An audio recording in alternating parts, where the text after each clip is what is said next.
জয় গুরু, জয় গুরু, জয় গুরু। জয় গীতা, জয় গীতা, জয় গীতা। আদিবিদ্যা, আদিবিদ্যা থেকে শিবকথা, শিবকথা।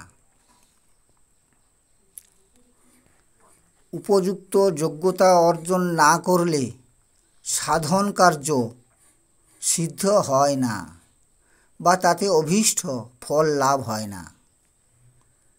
যে ক্রিয়ার দ্বারা সাধক সাধন কার্যে যোগ্যতা অর্জন করেন তাকে ভূতশুদ্ধি বলে।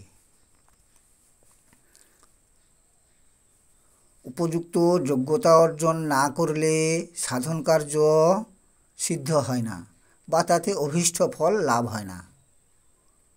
যে ক্রিয়ার দ্বারা সাধক সাধন কার্যে যোগ্যতা অর্জন করেন তাকে ভূতশুদ্ধি বলে। শিবকথা শুনুন আর ভালো করে নিজেকে বোঝান, শক্তিশালী হয়ে যান, নিজের আত্মাটাকে শক্তিশালী করে ফেলুন। এইভাবে একটু একটু করে বিন্দু করতে করতে সিন্ধু হয়ে যাবে। সবাই ভালো থাকবেন, সুখে থাকবেন, শান্তিতে থাকবেন, আর জগৎ সংসারের সবাইকে যথাযোগ্য স্থানে সম্মান প্রদান করি। আবার দেখা হবে।